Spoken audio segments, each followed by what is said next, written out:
Hi friend, మీకు ఇప్పుడు ఒక అద్భుతమైన మొక్క చూపిస్తున్నాను. మీకు మీ ఇళ్ళ దగ్గర కానీ మీ ఇంటికాడ కానీ ఎక్కువగా శివాలయం ముందు ఉన్నది ఈ మొక్క. ఇది గన్నేరు పప్పు తింటే చచ్చిపోతారని అంటారు చూడు.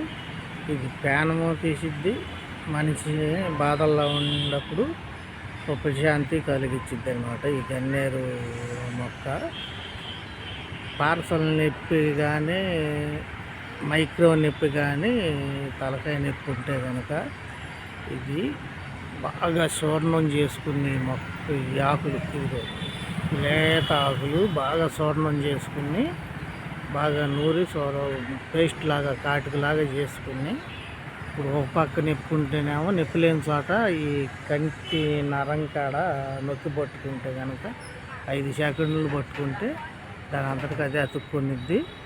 నొప్పి లాగేసేయంగానే కిందకి అదే ఊడిపడిపోద్ది అనమాట. అది ఈ దీంట్లో ఉన్న పార్సల్ నొప్పికున్న పంటానం.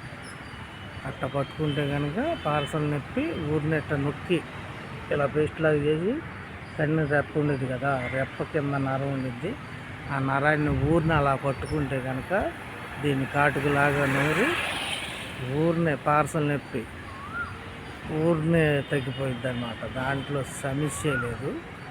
బాధపడేవాళ్ళు ఎవరికన్నా పార్సల్ నొప్పి ఉంటే ఈ వీడియో కనుక చూసి లైక్ కొట్టి షేర్ చేస్తే కనుక ప్రతి ఒక్కరికి వెళ్ళిద్ది ఈ వీడియో. వాళ్ళు ఆ బాధ నుంచి విముక్తి పొందుతారు. ఫ్రెండ్, ఇది గన్నేరు చెట్టు చూడండి. ఇది గన్నేరు కాయలు. ఈ కాయలు ఈ లేత ఆకులు తీసుకుని పేస్ట్ లాగా చేసుకుని కాటుకులాగా చేసుకుని పార్సల్ నొప్పి అట్ట కంటి కింద నరం కింద నొక్కి పట్టుకుంటే కనుక నొప్పి అనేది ఊరిని పోయిద్ది. ఆ నొప్పి లాగేసిద్ది. ఇప్పుడు ఒక పక్క నొప్పి అయితే ఒక పక్క కంటికి పెట్టుకోవాలి. ఇది అట్ట నొక్కి పట్టుకుంటే కనుక ఊరినే లాగేసిద్ది. దాని అంతటికి అది నొప్పి తగ్గంగానే అదే ఊడి పడిపోయింది. ఫ్రెండ్, లైక్ కొట్టి షేర్ చేయండి ఫ్రెండ్.